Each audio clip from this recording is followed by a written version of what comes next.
Last night, a symphony orchestra at the Library of Congress commemorated NATO's 75th anniversary with an evening of music from its member countries. Songs symbolizing hope and solidarity in a trying time. Here's a look and a listen for our Arts and Culture series, Canvas. Hallelujah, hallelujah, hallelujah. The concert by the American Pops Orchestra, organized in part by the Atlantic Council, featured professional members of the Pops playing alongside student musicians, composers, and singers hailing from the 32 countries that make up the NATO alliance.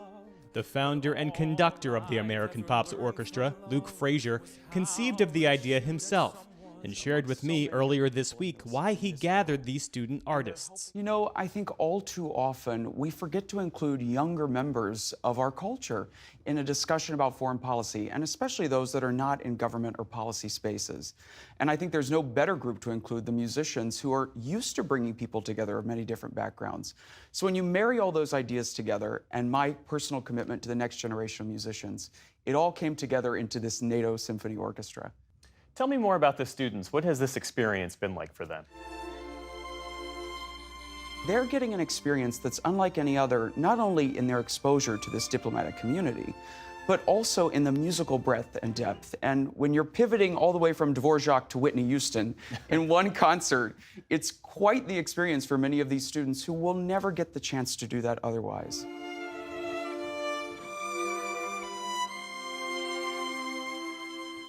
What do you hope they take away from this experience? I hope that they know that they are playing a pivotal role in the future of our world. That by sitting in that orchestral section and telling a story through music, they're helping bridge the divides amongst so many of the people in this world. And they're helping to make this world a better place.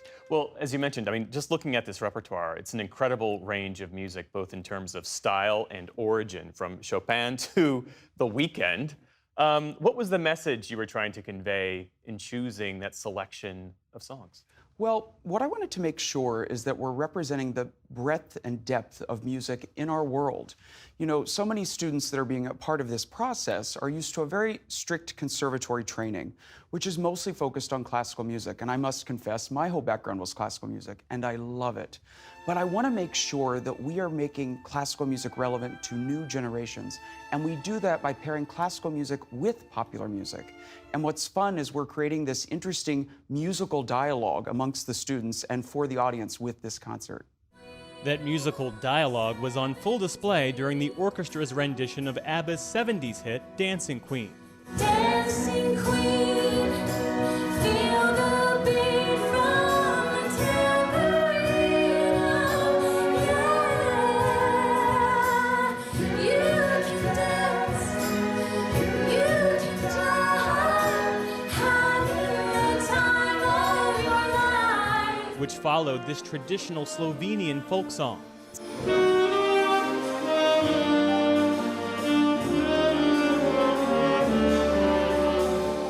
I know from my own experience, having played in orchestras when I was a student, there's always one song that everyone loves to perform the most. What's that song for this group?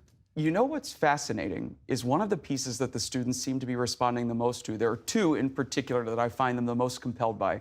One is a beautiful operatic piece, the Intermezzo from the Cavalleria Rusticana.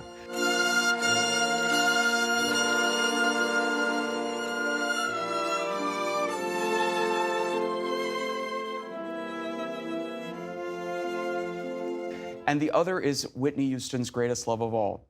And what I love is that we have a group of students that are open and able to cover so many styles of music and be excited and inspired by it. Because the greatest love of all, it's happening to me. I found the greatest love of all inside of me. Why is it important, in your view, for a momentous occasion like this, marking the 75th anniversary of the most successful alliance in history, to have music at its core? I think one of the best examples that the diplomatic community can learn from is the musical community.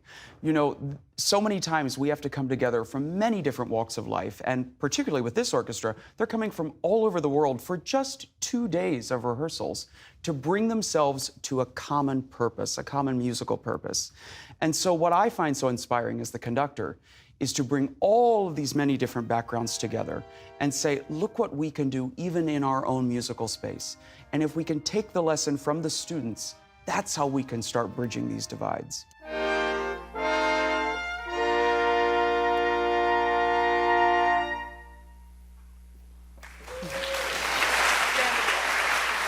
And our thanks to Maestro Luke Frazier for spending some time with us. His American Pop's Orchestra has been featured in 30 national broadcasts here on PBS.